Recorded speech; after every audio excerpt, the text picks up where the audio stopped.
할렐루야. 반갑습니다. 오늘 이렇게 찬양대도 없이 온 성도들이 하나님 앞에 모여서 연합예배로 영광 돌리게 되고, 우리 교회 학교 학생들도 저기 중사층에 또 다들 앉아서 한 가족이 한 자리에서 이렇게 예배할 수 있게 되어서 참 기쁘고 복되게 생각합니다. 다시 한번 옆에 분들 축복합니다. 사랑합니다. 축복합니다. 저는 오늘 인생의 본분이라는 제목으로 하나님의 말씀을 준비했습니다. 인생은 참 유한하죠. 얼마 전에도 퇴근길에 아파트에서 떨어지는 학생 때문에 참 억울한 죽음을 죽게 된 그런 가정의 이야기를 들으면서 삶과 죽음의 차이는 그야말로 백지장 한 장 같다, 그런 느낌을 지울 수가 없었습니다. 여러분도 그런 생각하셨죠? 그저 한 걸음만이라도 천천히 왔거나 한 걸음만이라도 조금 빨리 갔다면 죽진 않았을 텐데요. 그게 인생인가 봅니다. 우리가 큰 사고를 당한 후에는 항상 후회를 하죠. 조금만 더디게 갔던들, 또 조금만 빨리 갔던들 그런 일을 당하지 않았을 텐데, 그런 생각을 할 때가 많습니다. 인생이 그만큼 유한하다는 것입니다. 저는 역사의 그 위대한 인물들을 오늘 잠시 소개를 하고자 합니다. 첫 번째 인물은 알렉산더 대왕입니다. 이 알렉산더 대왕은 주전 356년에 태어났습니다. 예수님 오시기 356년 전에 태어났다는 말씀입니다. 약관 20살의 나이로 마케도니아의 왕위에 오르게 됩니다. 20살의 왕이 되었으니 어마어마한 사람이죠. 그리스, 페르시아, 아프리카, 인도에 이르는 대제국을 형성했던, 그래서 왕이라는 칭호가 부족하여 대왕이라는 칭호가 붙은 사람입니다. 그래서 알렉산더 대왕입니다. 그러나 그가 헬레니즘이라고 하는 것은 그리스 문화와 그 당시 동양 문화라고 하는 오리엔트 문화를 합해서 만들어진 거대한 이념을 말합니다. 그게 헬레니즘입니다. 그 헬레니즘 문화를 이룩한 왕이 바로 알렉산더 대왕입니다. 그는 20세에 왕위에 올라서 정복 전쟁을 수도 없이 벌였습니다. 그런데 33세가 되었을 때에, 젊은 나이죠 여전히, 그만 열병에 걸려서 죽고 말았습니다. 너무나 아까운 인물입니다. 33세에 그가 죽으면서 남겨놓은 유언이 지금까지도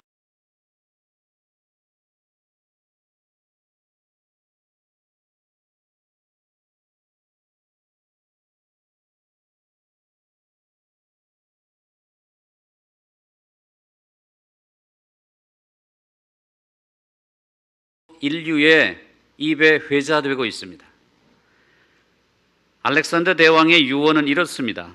내가 죽거든 묻을 때에, 내 시체를 묻을 때에 손을 밖으로 내놓아 사람들이 볼 수 있도록 하시오.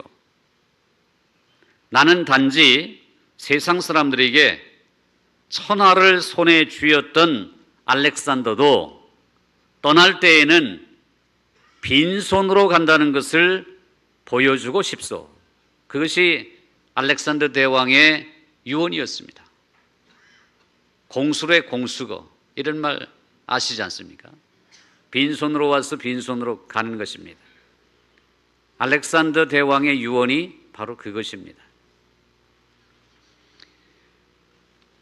두 번째 인물은 그로부터 한 100년 이후에 주전 259년에 태어난 중국의 진나라의 시황제입니다.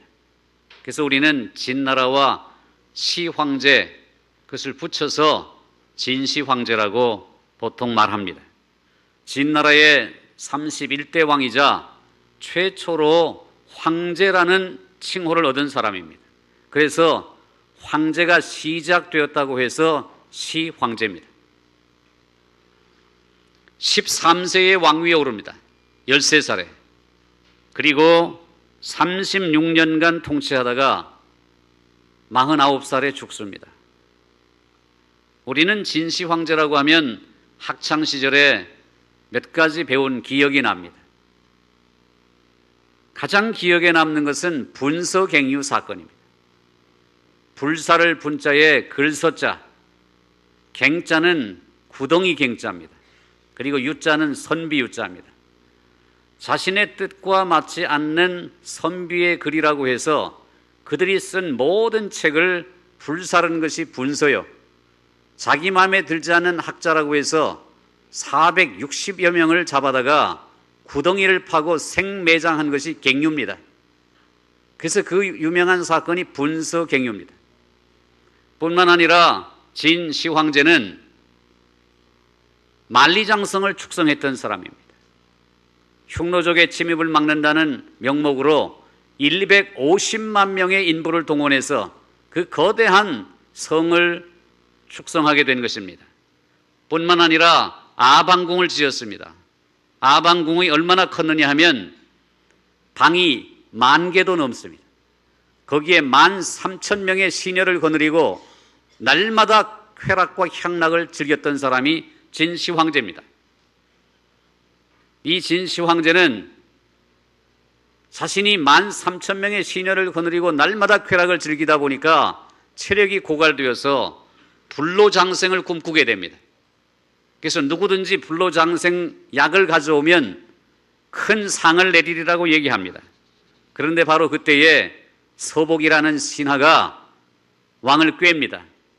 저에게 노잣돈을 주시고 또 종들을 붙여주시면 반드시 복례산이라고 하는 전설의 산으로 찾아가서 불로장생약을 구해다 드리겠습니다.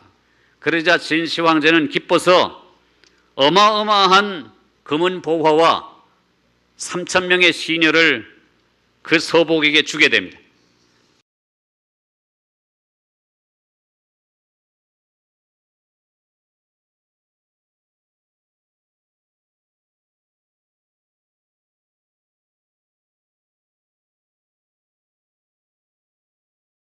그러나 서복은 그 금은보화와 시녀를 거느리고 불로장생약을 찾아오겠다는 말로 출발해서는 다시는 돌아오지 않았습니다. 저희가 제주도를 여행하게 되면 서귀포에 가면 그런 이야기를 듣습니다. 그 진시황제에게 불로초를 구해다 주겠다고 가문이설로 속였던 신하의 이름이 서복인데 그 서복의 음가가 서귀포로 바뀌었다는 것이죠. 그래서 들리는 소문에 의하면 서귀포에 와서 부귀영화를 누리다가 죽었다, 혹은 일본에 건너가서 죽었다, 이런 설이 있습니다. 그런데 그가 결국 불로장생약이라고 해서 먹었던 약이 수은이라고 합니다. 결국 49살에 요절한 것은 수은 중독증에 걸려서 죽게 된 것입니다. 이 세상에 불로장생약은 없습니다. 이 땅에서의 불로장생은 없습니다. 분명한 것은 하나님께서 우리에게 주신 두 가지 약이 있는데 그게 바로 성경 구약과 신약입니다. 이게 불로장생약입니다. 이 하나님의 말씀을 우리가 먹게 되면 정말로 영원히 죽지 않습니다. 육신의 생명은 흙으로 돌아갈지 몰라도 우리에게는 영의 몸이 있습니다. 그래서 영광스러운 몸으로 다시 부활할 그날이 약속되어 있다는 것이 바로 기독교의 진리입니다. 그런데 진시황제가 남긴 유언을 찾아보니까 이렇게 되어 있습니다. 내가 죽으면 나의 모든 가족들을 함께 묻어달라. 정말 못된 왕입니다. 혼자 죽을 것이지 자기의 모든 가족들을 다 생매장해달라. 이게 그의 유언입니다. 얼마나 혼자 죽기가 아까웠으면 사랑하는 가족들도 나와 함께 생매장을 해달라고 요청했다고 합니다. 다행히도 그의 유언은 이루어지지 않았다고 합니다. 세 번째 인물은 중세와 근세와 현대를 통틀어서 세계에서 가장 큰 영토를 정복했던 몽골의 칭기스칸입니다. 몽골의 칭기스칸은 알렉산더 대왕의 영토보다도, 페르시아 제국의 영토보다도, 로마 제국의 영토보다도 월등하게 넓은 땅을 정복했던 인물이 몽골의 칭기스칸입니다. 칭기스칸은 그 손자 쿠빌라이 칸이 우리나라와 밀접한 관계가 있는 원나라를 창시했던 인물입니다. 그러니까 비교적 근대의 인물입니다. 언제 태어났는지는 잘 알지 못하지만 1227년 예수님 오신 이후입니다. 서기 1227년에 죽었습니다. 태어난 때를 모르니까 몇 살에 죽었는지는 모르죠. 칭기스칸이란 말은 전 세계의 왕이란 뜻입니다. 전 세계의 왕이라. 칭기스칸이 남긴 유언은 크게 두 가지입니다. 첫째는 몽골 사람들이 술을 너무 많이 마신다. 그래서 술을 마시지 말라. 이것이 칭기스칸의 첫 번째 유언이고, 두 번째 유언은 내 자손들이 비단 옷을 입고 벽돌집에 사는 날 내 제국은 망하게 될 것이다. 이것이 칭기스칸이 남긴 두 번째 예언입니다. 무슨 말이냐면 너무 현실에만 안주하고 만족하여 살다면 더 이상 소망이 없다는 것입니다. 나름 현실에 안주하지 아니하고 개척정신을 가졌던 칭기스칸의 유언이 아닌가 그런 생각이 듭니다. 네 번째 인물은 나폴레옹입니다. 나폴레옹은 1769년에 태어났습니다. 20살 되던 해에 1789년에 프랑스 대혁명이 일어나게 되죠. 이후에 3년 뒤인 1792년에 우리가 역사에서 배운 루이 16세와 왕비인 마리 앙뚜아네트가 사형에 처해지고 왕정이 폐지되어 공화정이 시작됩니다. 그때의 나폴레옹의 나이는 불과 23살이었습니다. 혼란기의 나폴레옹은 전 유럽을 대상으로 전쟁을 일으킵니다. 승승장구하여 결국 1804년에 불과 35세의 나이에 황제에 등극합니다. 나폴레옹이 이끄는 프랑스 제국은 이후 10년에 걸친 전쟁으로 유럽의 거의 전역을 제패하기에 이르릅니다. 그러나 1813년 권불 10년이라고 10년 이후에 프랑스의 적대적인 대프랑스 동맹에 의해서 나폴레옹의 세력은 약화되어서 결국 우리가 잘 아는 대로 1815년 워털루 전쟁에서 연합군에 대패한 뒤에 마지막 6년을 영국 왕실에 의해서 구속된 채 세인트 헬레나 섬에 유배되어 살게 됩니다. 1821년 향년 52살의 젊은 나이에 그는 죽습니다. 내 사전에는 불가능이란 없다라는 유명한 말을 남겼던 나폴레옹은 그의 유언은 지극히 단순합니다. 나는 내가 깊이 사랑했던 프랑스 국민들에 의해서 둘러싸여 세느 강에서 쉴 수 있기를 바란다. 이것이 그의 마지막 유언입니다. 히틀러, 우리가 너무 잘 아는 히틀러, 아돌프 히틀러. 히틀러는 1889년에 태어난 독일의 나치의 지도자이자 정치가였습니다. 그의 정치 이념을 나치즘이라고 합니다. 나치즘이란 말은 민족사회주의 혹은 국민사회주의라고 번역되는 말입니다. 그것은 독일 민족인 아리안족이 이 세상에서 가장 우월하다는 우생학적인 이론을 근간으로 한 전체주의 사상입니다. 히틀러는 이런 극단적인 인종주의와 반유대주의를 결합하여 나치즘을 표방하는 나치당을 만들었습니다. 그래서 그의 이상을 실현하기 위하여 전쟁을 일으켰습니다. 그의 극단적인 인종주의는 아리안족보다 더 우월하다고 여겨지는 유태인들을 보고 있을 수 없었습니다. 결국은 최고의 왕자는 하나밖에 없습니다. 그래서 적대적인 감정을 가지고 히틀러는 유태인들을 학살하기에 이르게 되는 것입니다. 그래서 2차 대전에서 우리가 잘 아는 대로 600만 명이 넘는 유태인들이 이 히틀러에 의해서 학살을 당하게 되는 끔찍한 일이 벌어지게 되는 것입니다. 승승장구하며 전세를 확장하던 히틀러는 1945년 4월 29일 우리 대한민국이 일제로부터 해방되기 약 100여일 전에, 불과 100여일 전에 베를린의 총통관저의 지하 벙커에서 권총으로 자살하게 됩니다. 그때 그의 나이 56살, 56세. 그가 남긴 개인적인 유언은 이렇습니다. 나는 지난 전쟁 기간 동안 결혼의 관계를 맺는 것은 책임감 없는 행동이라고 믿었으나 지금 지상에서의 경력을 끝내기에 앞서 오랜 세월 우정을 나누고 자유로운 의사로 완전히 포위된 도시에 들어와 나와 운명을 함께 나누려는 이 아가씨 에바 브라운을 아내로 맞아들이기로 결심했다. 나 자신과 내 아내는 파면이나 항복의 수치에서 벗어나기 위해서 죽음을 택한다. 지난 12년 동안 민족에게 봉사하면서 내 일상의 업무 대부분을 처리한 이곳에서 즉시 불태워지기를 바란다는 것이 우리 부부의 의지이다.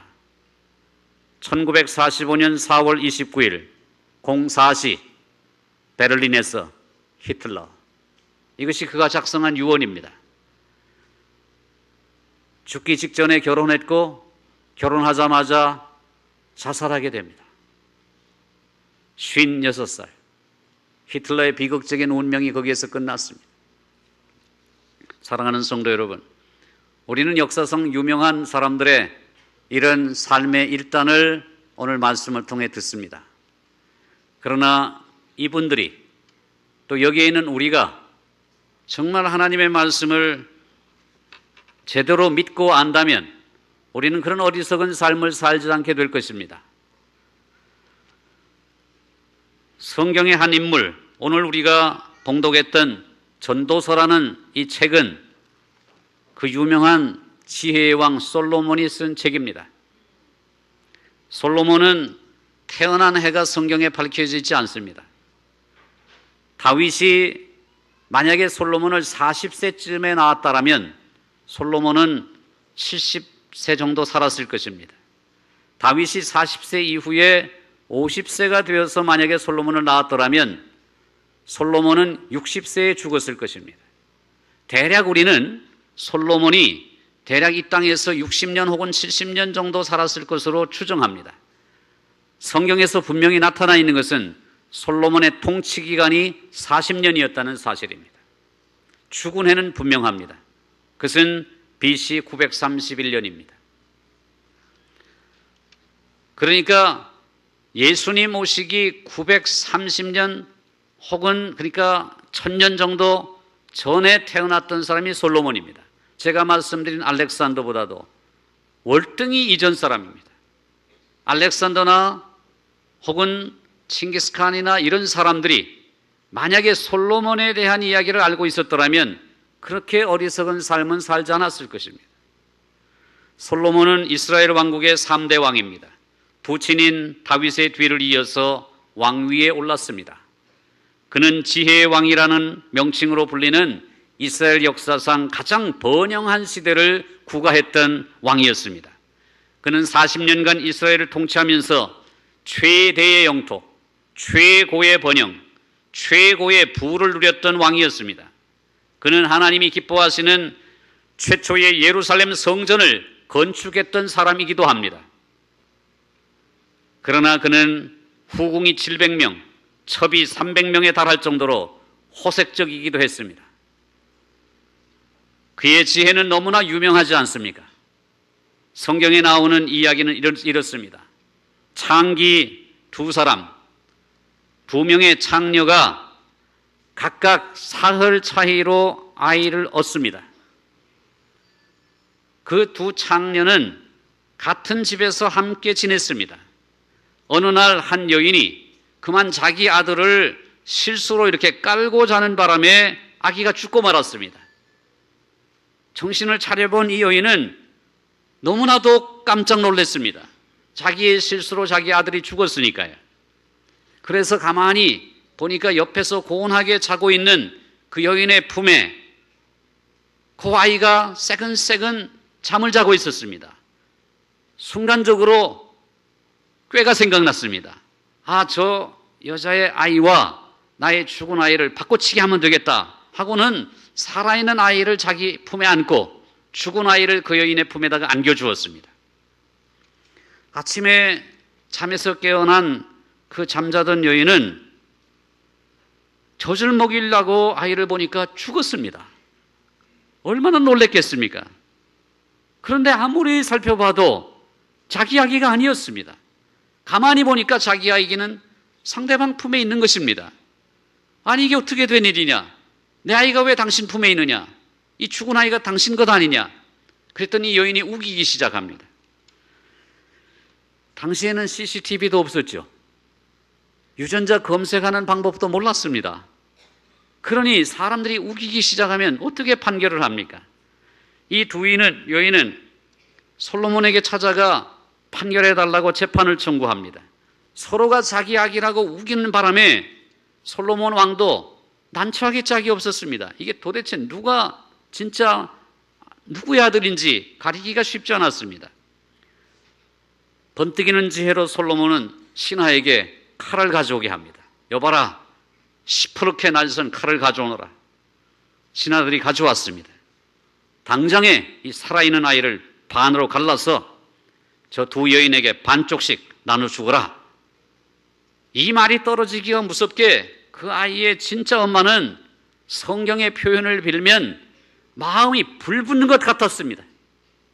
그래서 왕에게 이렇게 아주 긴급하게 요청을 합니다. 내 주 왕이여, 저 살아있는 아이를 저 여자에게 주시고 아무쪼록 부탁하건대 죽이지만 말아 주십시오. 제가 안 가져도 좋습니다. 그래서 옆에 있던 다른 여자가 이렇게 말합니다. 아닙니다. 아이를 둘로 잘라 내 것도 되지 말게 하시고 저 여자의 것도 되지 말게 하옵소서. 그러자 왕이 말합니다. 이보라, 이 사나이를 앞에 말한 저 여자에게 주고 아이를 결코 죽이지 말라. 저 여자가 진짜 어머니다. 여러분, 성경을 보면 이 판결을 전해들은 모든 백성은 그때부터 솔로몬 왕을 두려워하게 되었다고 말합니다. 왜냐하면 그 속에 하나님의 지혜가 있음을 백성들이 보았기 때문입니다. 이처럼 솔로몬의 지혜는 출중했습니다. 하나님은 솔로몬에게 지혜와 총명을 주시되 심히 많이 주셨습니다. 솔로몬에게 넓은 마음을 주셨습니다. 성경을 보니까 바닷가의 모래와 같이 넓은 마음을 주셨다, 그렇게 되어 있습니다. 또한 솔로몬은 동방의 모든 사람들보다 그 지혜가 뛰어났다고 말합니다. 그리고 애굽의 모든 지혜보다도 뛰어났다고 말합니다. 그래서 사람들이 솔로몬의 지혜를 들으려고 천하의 왕들이 찾아오고 그 왕들이 보낸 신하들이 찾아옵니다. 솔로몬의 지혜를 듣기 위해서. 성경을 보니까 솔로몬은 뛰어난 지혜로 잠언을 3000가지를 지었고, 그리고 탁월한 시인이었습니다. 직접 지은 노래의 가사가 1005편이나 되었다. 성경이 그렇게 가르치고 있습니다. 솔로몬은 뛰어난 식물학자였습니다. 레바논의 백향목으로부터 담장에 나는 우슬초까지 모르는 게 없었습니다. 그는 또한 뛰어난 동물학자였습니다. 짐승과 새와 기어다니는 곤충과 바다의 물고기에 대해서도 모르는 것이 없었습니다. 솔로몬의 지혜는 세상 어떤 사람들보다도 탁월한 그런 지혜였습니다. 근데 보십시오. 솔로몬이 지혜서라고 하는 이 구약 성경 전도서 서두에서 뭐라고 말합니까? 헛되고 헛되며 헛되고 헛되니 모든 것이 헛되도다. 해 아래에서 수고하는 모든 수고가 사람에게 무엇이 유익한가? 마음을 다하여 지혜를 써서 하늘 아래에서 행하는 모든 일을 연구하며 살핀즉 이는 괴로운 것인즉 내가 해 아래에서 행하는 모든 일을 보니 모두 다 헛되어 바람을 잡으려는 것이로다. 그렇게 말합니다. 모든 부귀영화, 모든 권력, 모든 쾌락 다 누려본 솔로몬의 고백이 그것입니다. 솔로몬은 인생의 행복을 위해서 쾌락을 추구하며 살아봤습니다. 술로 육신을 즐겁게 하기 위해서 술독에 빠져 살기도 했습니다. 사업을 크게 벌려 집들도 짓고 포도원도 일구며 동산과 과원을 만들어 각종 수목, 과목을 심어보기도 했습니다. 수목에 물을 내기 위해서 샘도 팠고 또 남녀노비들을 많이 사서 부리기도 했고 소와 양떼의 소유를 누구보다도 많이 가져보았습니다. 은과 금과 왕들이 소유한 보물들을 수없이 많이 쌓아두고 즐겼으며 노래하는 남녀들과 인생들이 기뻐하는 처첩들을 1000명씩이나 데리고 살았습니다. 무엇이든지 눈에 보이는 것, 좋은 것들은 금하지 않았고 마음이 즐거워하는 것은 무엇이든지 막지 않았습니다. 마음에 내키는 대로 마음껏 했다는 것입니다. 이처럼 이 땅의 모든 것을 다 누렸던 솔로몬이 어떻게 고백합니까? 전도서 2장 11절 말씀입니다. 그 후에 내가 생각해 보니 내 손으로 한 모든 일과 내가 수고한 모든 것이 다 헛되어 바람을 잡는 것이며 해 아래에서 무익한 것이로다. 오늘 이 시대 모든 사람들의 첫 번째 우상은 뭐니 해도 money입니다. 돈입니다. 돈에 대해서 솔로몬은 이렇게 말합니다. 전도서 5장 10절 이하의 말씀입니다. 은을 사랑하는 자는 은으로 만족하지 못하고 풍요를 사랑하는 자는 소득으로 만족하지 아니하나니 이것도 헛되도다. 재산이 많아지면 먹는 자들도 많아지나니 그 소유주들은 눈으로 보는 것 외에 무엇이 유익하랴? 노동자는 먹는 것이 많든지 적든지 잠을 달리게 자거니와 부자는 그 부유함 때문에 자지 못하느니라. 그가 모태에서 벌거벗고 나왔은즉 그가 나온 대로 돌아가고 수고하여 얻은 것을 아무것도 자기 손에 가지고 가지 못하리니 이것도 큰 불행이라. 어떻게 왔든지 그대로 가리니 바람을 잡는 수고가 그에게 무엇이 유익하랴. 솔로몬은 또한 우리 모든 인생이 반드시 죽음을 맛볼 것이라는 사실을 역설합니다. 모든 사람의 결국은 일반이라 곧 인생의 마음에는 악이 가득하며 그들의 평생에 미친 마음을 품고 있다가 후에는 죽은 자들에게 돌아가는 것이라. 해 아래에서 행하는 모든 일 중에 그들에게 돌아갈 몫은 영원히 없느니라. 인생의 의미를 이와 같이 깊이 묵상한 솔로몬은 자신의 깨달음을 이렇게 표현합니다. 범사가 기한이 있고 천하만사가 다 때가 있나니 날 때가 있고 죽을 때가 있으며 울 때가 있고 웃을 때가 있으며 슬퍼할 때가 있고 춤출 때가 있으며 하나님이 모든 것을 지으시되 때를 따라 아름답게 하셨고 또 사람들에게는 영원을 사모하는 마음을 주셨느니라. 그러나 하나님이 하시는 일의 시종을 사람으로 측량할 수 없게 하셨도다. 사람들이 사는 동안에 기뻐하며 선을 행하는 것보다 더 나은 것이 없는 줄을 내가 알았고 사람마다 먹고 마시는 것과 수고함으로 낙을 누리는 그것이 하나님의 선물인 줄도 또한 알았도다. 하나님께서 행하시는 모든 것은 영원히 있을 것이라 그 위에 더할 수도 없고 그것에서 덜할 수도 없나니 하나님이 이같이 행하심은 사람들이 그의 앞에서 경외하게 하려 하심인 줄을 내가 알았도다. 그래서 솔로몬은 이렇게 계속 말합니다. 형통한 날에는 기뻐하라. 곤고한 날에는 되돌아보아라. 이 두 가지를 하나님께서 병행하게 하사 사람이 그의 장래일을 능히 하려 알지 못하게 하셨느니라. 솔로몬은 가정이 있는 자들에게 이렇게 권면합니다.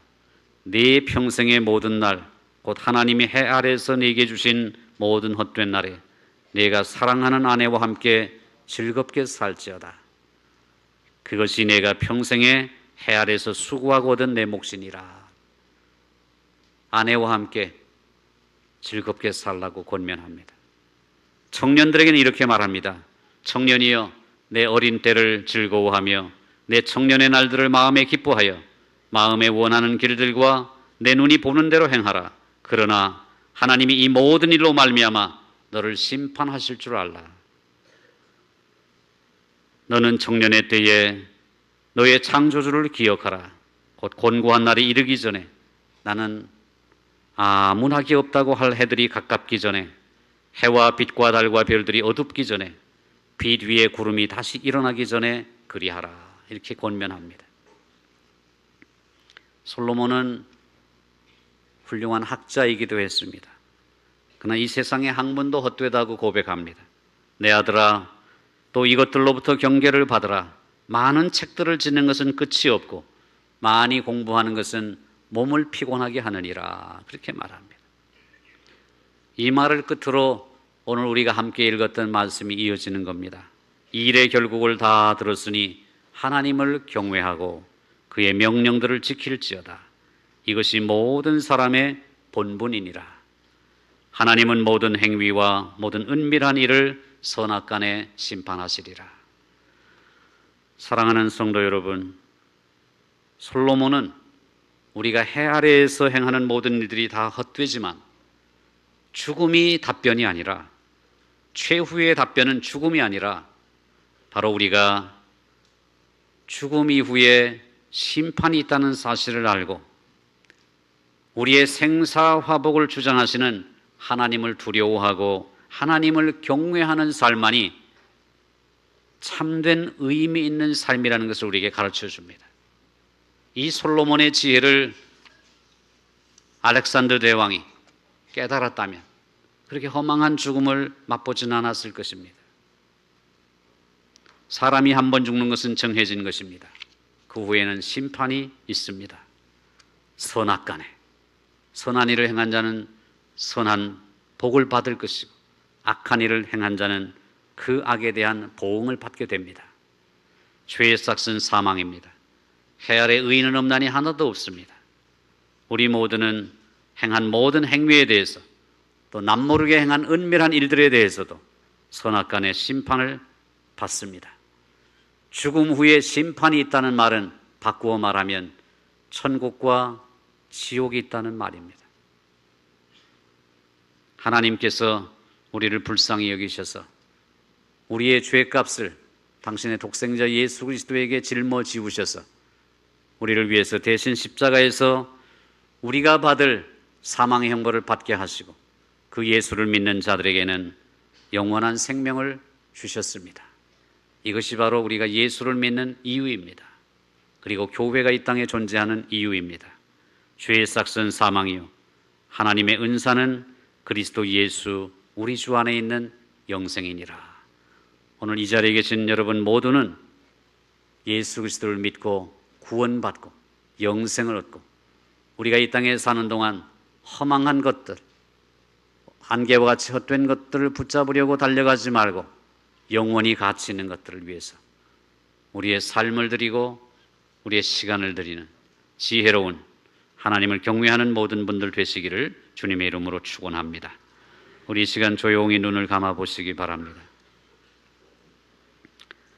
오늘 하나님의 말씀을 듣는 가운데 마치 바람을 잡는 것과 같은 헛된 인생에 헛된 욕망을 잡으려고 쫓아가는 허망한 인생길에서 돌이켜서 영원을 사모하고 영원히 가치가 있는 것들을 잡기를 원하시는 분, 가슴에 손을 얹어주시기 바랍니다. 제가 여러분을 위해서 기도해 드리겠습니다. 지금까지는 내가 모르고 예수를 믿지 못했지만 이제는 오늘 말씀을 통해 인생의 허망함을 깨닫고 무엇이 진정으로 가치 있는 삶인지, 내가 어떻게 해야 영생을 얻을 수 있을지 오늘 말씀을 듣고 주 예수 그리스도를 나의 구주로 영접하기로 원하시는 분들, 가슴에 손을 얹으시기 바랍니다.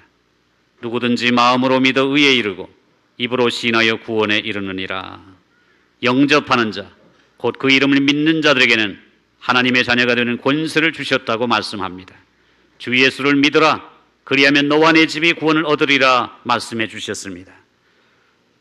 함께 기도하겠습니다.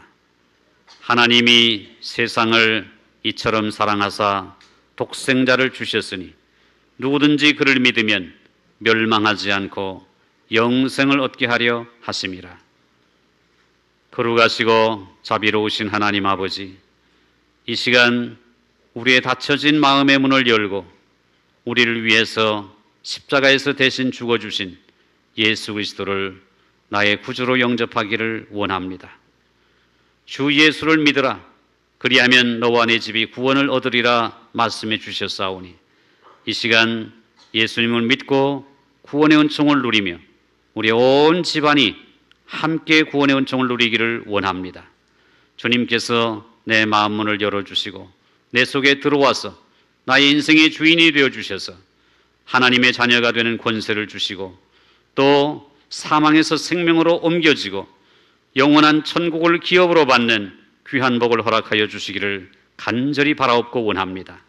우리의 남은 날 계수할 수 있는 지혜를 주셔서 하나님 지금까지 세상의 허망한 것들을 쫓아서 구름 같은 인생, 안개와 같은 인생, 아무런 목적도 없이 살아갔던 그런 인생을 벗어버리고 이제 표대를 향하여 주님이 우리를 불러주신 그 부름의 상을 쫓아 따라가고 쫓아가는 우리의 인생이 될 수 있도록 역사하여 주시기를 간절히 바라옵고 원합니다. 오늘 가슴에 손을 얹고 주님을 구주로 영접합니다. 주님 내 삶의 주인이 되어주셔서 다스려 주시고 영원한 천국을, 영원한 생명을 우리에게 허락하여 주시옵소서. 우리 구주 예수 그리스도의 이름으로 축복하며 기도하옵나이다. 아멘. 할렐루야. 하나님께 영광을 올려드립니다.